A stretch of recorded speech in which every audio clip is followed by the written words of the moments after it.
Tomer Déborah, sixième jour du mois. La septième Ida. Yashuv et Rahamenu. Chers amis Hashem, Alechem Tiahyu, Leorech Chaim Tovim Sheneimim, Ezrenu Meshem Adonai, Oseh Shamim Vaaretz. Yashuv et Rahamenu. À nouveau, il aura de la compassion pour nous. En HaKadosh Baruch Hu mitnaeg kemidat basar vadam. HaKadosh Baruch Hu n'agit pas avec les hommes selon le comportement de l'être humain. Shim ichizo chavero. Si cet homme a été provoqué, que shehu mitratse me'at, et s'il accepte les excuses de celui qui l'a offensé, cette indulgence est relative, limitée. Lo ba'ava kodemet. Il ne peut aimer celui qui l'a provoqué comme avant, comme il l'aimait auparavant. Avalim hata adam ve'asa tshuva. Mais si le pécheur a fauté et maintenant il fait teshuva, ma'alato yoter gdola im HaKadosh Baruch Hu. HaKadosh Baruch Hu le considère avec beaucoup plus d'importance qu'auparavant. C'est le sens de l'enseignement qui dit à l'endroit où ceux qui font tchouva, les pénitents, se tiennent, les justes parfaits, ceux qui n'ont jamais fauté, ne peuvent pas se tenir. Comme dit la Gemara dans Brachot, Daf Lamed Dalet Amud Bet. Vetam, et la raison de cela, que chez Pirshu, Rabotelo Pirshu, Masechet Benachot. La raison est expliquée dans Masechet Menachot à la page 29. Be'inyan, he. Lama, hi, asuya ke arsadra. Pourquoi le he est construit et écrit comme une salle de réunion qui possède 3 murs, le 4e reste ouvert. Et le he, nous remarquons qu'il a aussi une ouverture sur la gauche. Pourquoi c'est comme ça? Alors nous dit l'Agmara, tout celui qui veut quitter ce monde, sortir de ce monde, il peut le faire. La porte est grande ouverte. Ce monde a été créé par la lettre He. Donc le monde est symbolisé comme cette arsadra, cette salle ouverte le 4e mur est totalement ouvert. Celui qui veut en sortir peut le faire. Pirouche, Aolam Nivra Behe. Le monde a été créé avec la lettre He. Ve'akadosh Baruch Hu bara Aolam Patuah letzadara. Et le monde est ouvert du côté du mal. Ve'ahet. Celui qui veut aller faire le mal et la faute, il est ouvert au grand, complètement ouvert. En tzad, she'en homer ve'tzerara upgam. Il n'y a pas, le monde a été créé il n'y a pas de côté sans matière. Ni tentation et destruction. Qui ne soit comme la salle, le Arsadra, qui est ouverte. Le monde ne possède pas de barrière qui le ferme. Mais une grande faille, largement ouverte, en direction du bas vers le mal. Tout celui qui désire sortir de ce monde a de nombreuses portes qui s'ouvrent à lui. Elo Baal Gedarim. Et la Pirza Gedola Perutza Lesad Ara Lesad Mata. Kol Mishi Irtse Latzet Me'olamo. Tout celui qui veut sortir de ce monde. Kama Petahim Lo. Combien d'ouvertures y a-t-il? Lo Yifne Letzad Shelo Yimtsa Tzad Het Ve'avon. Les canesses et la hitzonim. Il y a des endroits fermés, mais il y a des endroits ouverts. Tu peux aller sortir. Vi petuham ilemala. Et il y a une autre porte, qui est une petite ouverture en haut, sur le côté gauche. Chez Im Yashuv, que si l'homme fait tchouva, se repent, il kabelou. Il peut revenir dans ce monde. Réintégrer le système. Vikshu. Et Chayon dit, et pourquoi faire une porte en haut? Il a qu'à revenir par le même chemin qu'il a emprunté pour sortir. La Gemara dit, ça marche pas. Il n'y a pas de réussite dans ça. Ratsou basé, que veulent dire nos maîtres dans ça? Ratsou basé, שעכשיו בתשובה לא יספיק לו שיהיה נגדר בעוון כגדר הצדיקים. Celui qui a fauté et qui fait repentance, qui revient, ça lui suffit pas de faire comme tout le monde, comme les tzadikim qui n'ont jamais fauté. Les tzadikim qui n'ont jamais fauté, il leur suffit de se tenir à la lisière de la faute. Il suffit de faire de petits garde-fous, de petites barrières pour qu'ils ne fautent pas. Tandis que celui qui a goûté à la faute a besoin de faire des barrières hautes pour s'éloigner et ne pas retomber dans la Avera. Omnam ahote shehata veshav lo yaspik lo geder me'at. Celui qui a fauté, c'est pas suffisant une petite barrière. Et la tzarich leagdir asmu kamma gedarim kashim. Il doit se faire des garde-fous et des grosses barrières de dures, difficiles, de sorte qu'il ne reconduise pas ses fautes. Parce que la petite barrière, lui, il a déjà transgressé, il a déjà passé outre la petite barrière, donc ça ne marchera pas. Parce que s'il s'approche du bas par le même chemin, la petite barrière de Yetzirah va le faire refauter facilement. Et là, il doit s'éloigner d'une grande distance de la possibilité de refauter. Et c'est pour cette raison qu'il n'empruntera pas pour le retour le chemin par lequel il est sorti, là où il y a l'ouverture est grande et totale. Et là, il doit monter. Il doit revenir dans son monde, réintégrer le monde par une petite porte. Et il doit faire des efforts, des sigoufim, il doit jeûner, faire des efforts pour s'éloigner, faire toutes sortes de choses pour s'éloigner totalement de la faute. Et fermer les ouvertures que lui-même a brisées, les failles que lui-même a établies dans les barrières. C'est pour cela qu'il est dit, on me dit, l'endroit où les Baalei Tshuva se tiennent, parce que eux ne sont pas revenus là où se tiennent les tzadikim, afin de se tenir à côté des tzadikim. Et là, ils ont fait des efforts énormes. Et ils ont fait des efforts sur leur propre être. Ils ont fait d'énormes barrières. Ils font des choses plus que les autres pour grimper, retrouver, ouvrir la porte, la petite porte du haie pour y pénétrer. Ils sont éloignés de la faute beaucoup plus que les tzadikim qui n'ont jamais fauté. Et c'est pour ça qu'ils arrivent à monter à cette madriga du He. Echal He chez Began Eden. C'est le palais du He qu'il y a dans le Gan Eden. Dainu, Gag He. Ils ont atteint le toit du He, le sommet du He. Mais les tzadikim se tiennent en bas du He, à l'ouverture.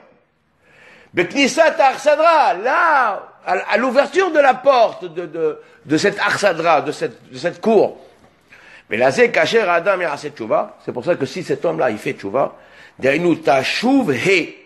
Teshuva, c'est dire Tashuv, plus loin He. C'est-à-dire que tu reviens au He. Tu retournes dans le He. Tu réintègres le He. Et le Mekoma, tu remets le He à sa place et tu te remets toi-même à ta place. Et c'est à ce moment-là que Akadosh Baruch Hu lui rend la sainteté, sa présence. Et il n'est pas ce retour-là de la présence de Dieu chez le fauteur, chez le repenti, n'est pas comme elle était au précédemment. Et la yoter veyoter, la présence de Dieu est encore plus puissante. Il reviendra et à nouveau lui accordera la compassion. Chez Yosif, les Israël, il leur rajoutera de la compassion, il leur donnera encore plus et encore plus la possibilité de s'améliorer, de se rapprocher d'Hachem. C'est ainsi que l'homme doit agir envers son prochain. Lo yenoter eva me'akaas hakodem. Il ne gardera pas rancune. Il ne devrait pas nourrir de haine et de la colère passée. V'lo yenoter eva me'akaas. Ela kishirich shahavero mevakesh ahavato. Quand il verra que l'autre qui a fauté envers lui demande, il recherche son amitié. Il devra l'aimer et amplifier l'amour qu'il peut avoir pour lui, plus que ce qu'il avait avant qu'il ne commette l'offense contre lui. Je le dois le considérer comme un Baal Tshuva. Que les justes parfaits qui n'ont jamais fauté ne peuvent pas se tenir à côté d'eux.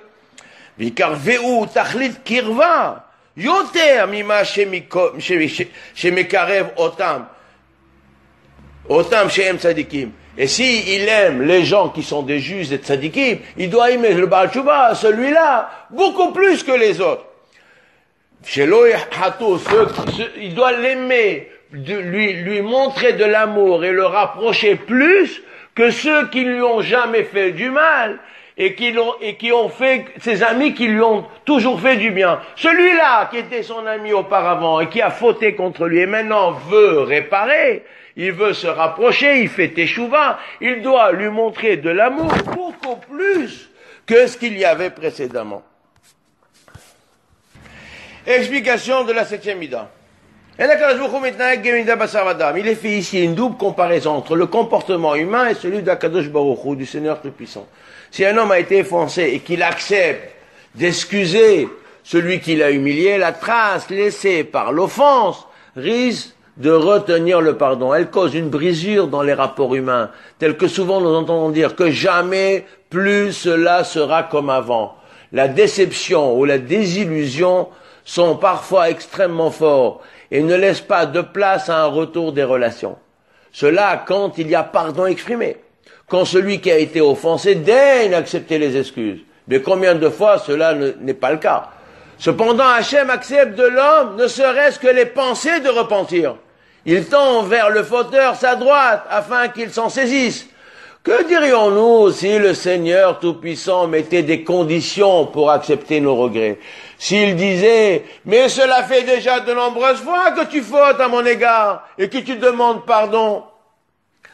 Le pécheur qui se repent, sa position est à présent plus importante devant Hachem que précédemment. Le repentir permet à l'homme de se rapprocher d'Akadosh Baruch Hu. Il est la raison d'être de ce monde, comme nous l'avons dit. Il ne peut y avoir d'existence sans faute. Le péché est lié à l'homme, comme dit le verset. En tzadik ba'aretz asher ya'aseh tov velo yacheta. Il n'y a pas d'homme juste qui fasse que le bien sans jamais faillir. C'est juste qui savent le peu de mérite qu'ils ont. Ils ont conscience de la faiblesse de leur service d'Hachem. Ils sont ceux qui font repentance de manière continue, en cherchant toujours à améliorer leurs actions et leurs midot. Alors que ceux qui se considèrent comme des justes accomplis ne scrutent pas suffisamment les actes, ils n'observent pas leurs actes et n'ont pas conscience du chemin qu'ils doivent encore parcourir. Ils sont loin de la vérité. Donc nous allons voir maintenant pourquoi le monde ressemble à un hé. Dans le chapitre Shabbat abonné, dans Shabbat, page 104, il est dit que la lettre Kof, pourquoi le pied de la lettre Kof est-il suspendu? La Gemara a dit afin de permettre à celui qui retourne de passer par cette ouverture. Et pourquoi ne passerait-il pas par l'ouverture du bas? Afin qu'il profite de l'aide du ciel, qui lui a préparé le chemin qu'il doit emprunter. Cependant, dans la Gemara Menachot, cet enseignement est rapporté avec quelques nuances. Pourquoi ce bas monde est-il créé par la lettre He? Ce monde, car le monde, comme le He, ressemble à cet Arsadra, dont le 4e côté est totalement ouvert. Il est intéressant de noter le parallèle entre ces deux lettres, que sont le He et le Kof.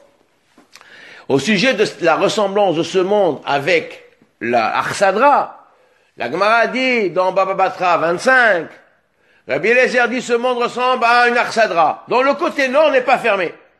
Il est dit, celui qui désire le savoir, Hakim, Yadrim, tout celui qui veut le savoir, alors il fera la prière en direction du sud. Celui qui cherche les richesses, lui devra se diriger vers le nord. Dans le temple, la menorah est au sud. Elle symbolise la sagesse de la Torah, qui émane de la mida de bonté. Le sud est la bonté. La table sur laquelle étaient posés les 12 pains de proposition se trouvait au nord. Elle fait référence aux richesses de ce monde et au pouvoir. Ainsi, le côté ouvert de ce monde est celui qui incite les hommes à posséder et à jouir de tous les plaisirs. Le risque est certain, car selon ce que l'homme désire, il sera conduit. Comme dit Resh Lakish, celui qui va pour se souiller, on lui ouvre. L'homme qui se laisse tenter par les plaisirs tombe sous l'emprise des forces de nuisance, les clipotes.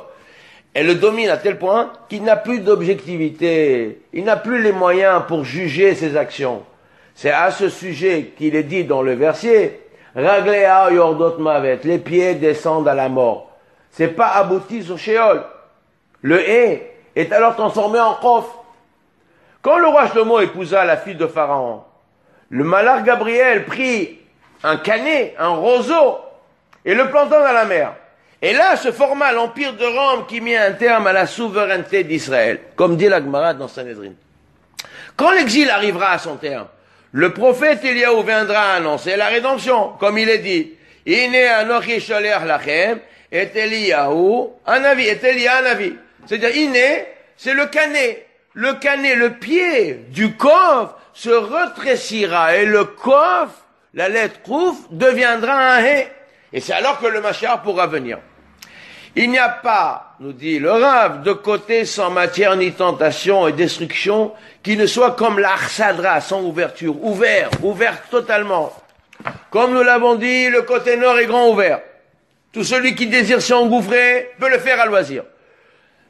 Omnam, cependant, nos Chachamim m'ont dit, ils nous ont mis en garde à plusieurs reprises sur les risques encourus par ceux qui ne savent plus contrôler leurs ambitions. Ils enseignent, Raboté nous disent, Akina, Ata'ava, Via Kavod, Motimeta, la convoitise, les jouissances et les honneurs chassent l'homme, lui font perdre son monde. Il y a donc plusieurs opportunités qui se présentent à l'homme pour quitter le monde de Dieu. La matérialité est la première des tentations. Son influence est telle que l'âme primaire, le nefesh, prend le dessus sur le roi, l'intelligence, le souffle divin, l'homme qui réfléchit. Il est alors identique à la bête qui est tournée vers la cause de son existence, la terre d'où elle est tirée. Pourquoi la bête regarde la terre, marche à quatre pattes? Parce qu'elle regarde d'où elle vient. L'homme marche droit parce que la Neshama le tire vers le haut, il regarde d'où il vient lui aussi. Le Saint béni soit-il met toujours tout en place pour que l'homme puisse faire repentance. Chacun a plusieurs opportunités dans sa vie pour prendre conscience et se remettre en question sur les choix de vie. Parfois, il suffit à l'homme de prendre la décision de changer et la transformation se fait d'elle-même. Le repentant se trouve porté par sa décision. C'est Hachem lui-même qui le porte vers la réussite, comme dit le verset. Quand tu sortiras en guerre contre tes ennemis. Hachem te le donnera entre tes mains et tu prendras des prisonniers. Ici, il s'agit évidemment, nos maîtres disent que quand un homme sort en guerre contre etc., les ennemis sont divers, sont pluriels. Mais quand il sort et décide de combattre le etc. global, Akadosh Baruch Hu lui donne entre les mains. Il réussit alors à vaincre. Il suffit de suite, Hachem lui donne la réussite. Le chemin que doit emprunter le repentant comporte au début de son parcours quelques difficultés. Ce sont les efforts que doit faire le Baal Tshuva. Mais le reste du chemin est relativement facile. Comme rapporte Resh Lakish, c'est le chemin de contournement qui contient l'aide divine. Puisqu'il passe, il va faire l'effort de monter tout de suite, Akadosh Baruch Hu le prend et le fait rentrer. de la petite ouverture en haut du haie, sur le côté gauche, jaillit une lumière qui émane d'une trône de gloire. Cette lumière purifie l'âme et l'esprit de l'homme qui subitement trouve les forces pour gravir les hauteurs et atteindre les sommets. Nos maîtres enseignent à de nombreuses reprises que les choses les plus chères nécessitent des efforts soutenus et contenus.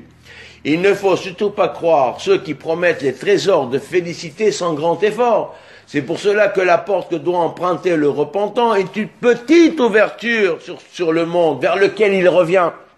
Comme nous allons le voir dans la suite.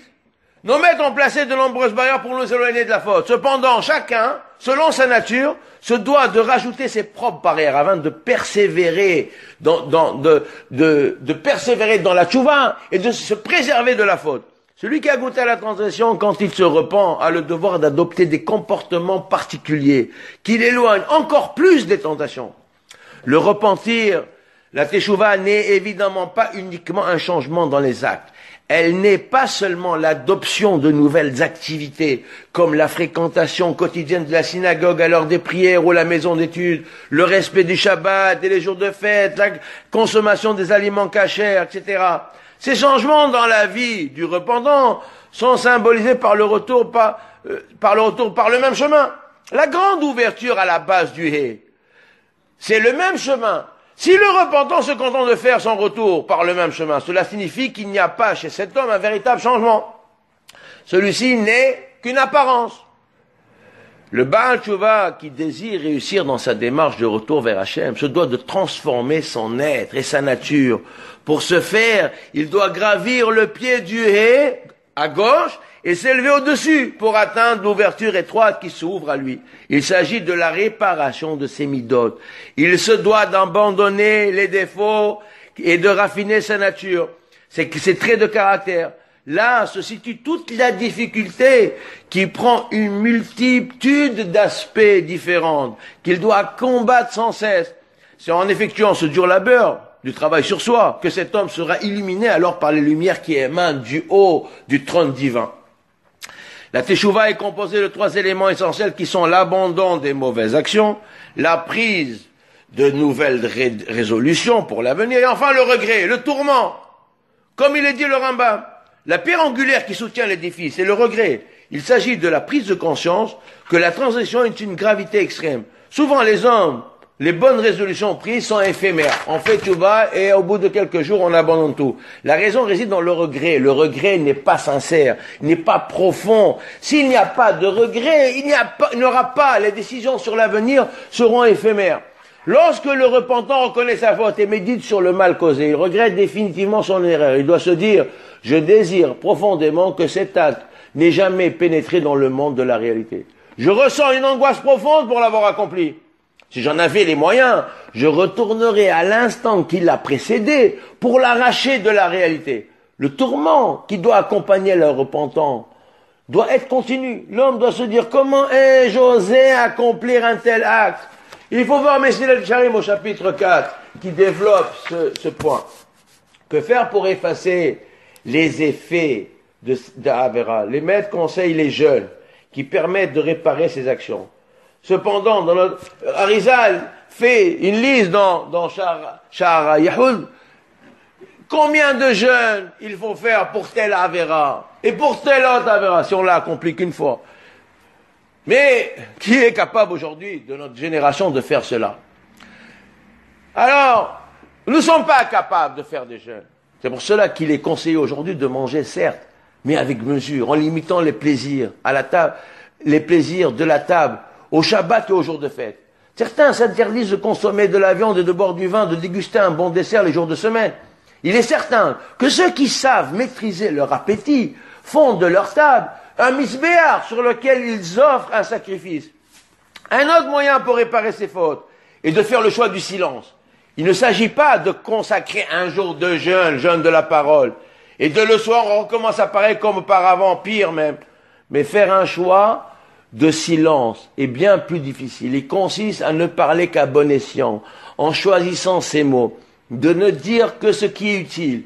Il est évident qu'il faut s'abstenir de toute parole interdite, comme la médisance, les insultes, les vulgarités, les méchancetés. de ne pas répliquer à l'insulte et à l'offense, de ne jamais parler à la synagogue, à plus forte raison pendant la prière. Le choix des mots nécessite une vigilance de tous les instants, une réflexion soutenue. Avant chaque parole, le poids des mots et leurs conséquences. Nous vivons dans un monde où dans une société où règne l'insouciance des mots et de leur impact. On peut tout dire et son contraire. Les paroles n'ont pas grande valeur aux yeux de ceux qui les prononcent. On peut appliquer à cette génération le verset qui dit « L'Éternel ouvrit la bouche de l'ânesse. Vaïftah Hashem et Piaton. » Toutefois, cette ânesse prononça des paroles de sagesse et des reproches cinglants à l'encontre de Bilam. Nombreux les maîtres à toutes les générations qui ont mis en garde sur les méfaits de la parole inutile. Regardez dans le Tanya au chapitre 8, la lettre du Gaon de Vilna à la fin du Mesilat Yesharim, le chemin des justes de Mesilat Yesharim au chapitre 21, Rambam Ilchot De'ot, chapitre 2, Halacha 4, 6 et 7. La parole n'est pas un droit, la parole est un zroud qu'on nous donne pour pouvoir servir Hachem. Si je parle pas, eh ben, j'utiliserai à bon escient, et nos maîtres disent, la gouf tov mishtika. Nous dit, les maîtres, toute ma vie j'ai grandi parmi les sages, et je n'ai trouvé de bien pour le corps que le silence. Marbet varim marbehet. Celui qui parle, il ajoute de la faute, etc., etc. Combien, s'il y a de la chokhmah shtika, celui qui se tait, on peut lui donner, a priori, dire que c'est un sage, etc. La parole, il est dit, tu ne maudiras pas un sourd. Ah, a-t-on le droit de maudire celui qui entend? Il dit, si déjà un sourd qui n'entend pas, tu n'as pas le droit de le maudire, à plus forte raison celui qui entend que tu maudiras pas. Donc, la mauvaise parole n'est pas interdite parce que l'autre entend. Elle est interdite de par elle-même. Les justes parfaits qui n'ont pas goûté au plaisir de ce monde n'ont pas besoin d'effectuer un immense travail pour maîtriser la matière. En cela, ils n'atteignent pas le mérite du repentant. Le véritable repentir, celui que l'on fait par amour, se doit être accompagné par l'étude de la Torah qui doit être parfaite, avec entrain et ferveur. Le Baal Tshuva qui atteint ce niveau de détachement total de la matérialité sera illuminé par la couronne, par le Keter, qui se trouve au-dessus de la lettre E. La lettre E est écrite avec une pointe vers le haut. Sur le toit du E, on met un tag. Cette lumière qui émane des monts de la miséricorde absolue. En conséquence, lorsqu'un homme se repent, cela signifie que le He retrouve sa place. Le mot Teshuvat, comme dit le Rav, Teshuv He, signifie que le He reprend sa place. Mais de quel He s'agit-il? Le nom de Dieu s'écrit Yud-Ke Vav-Ke. Les trois premières lettres symbolisent toutes les sortes d'influences qui émanent du Créateur et qui permettent la vie sur terre. Ces influences sont de trois ordres, comme nous l'avons déjà mentionné à plusieurs reprises. La bonté, la rigueur et l'harmonie. Ainsi que le cite le Ramchal dans Derech Hashem. Ces trois flux sont les qualités adoptées par les trois patriarches Abraham, Yitzhak et Yaakov. Quand les créatures de ce bas monde reçoivent les flux tels que Hashem désire les donner, alors l'harmonie est parfaite. C'est la lettre He, la dernière, qui reçoit la vie. À cet effet, elle est attachée aux trois premières. Quand les hommes fautent, ils détachent cette lettre de l'ensemble. Les flux ne nous parviennent plus comme il se doit. Alors le prophète Élie dit dans sa prière, c'est toi qui fais éclore des sphirotes, des structures que nous appelons sphirotes. Tu dirais, tout celui qui en détache une des 10 a divisé ton unité, il divise ton nom. En faisant ce chouva, on replace ce et on le remet à sa place, à la place qui est la sienne, pour que l'harmonie puisse à nouveau se faire. Cette perfection de la réception des flux est symbolisée par la royauté de David. La place que le Baal Tshuva arrive à obtenir de par ses énormes efforts se traduit par un amour amplifié et intense, qui est bien plus puissant de ce qu'il était au préalable.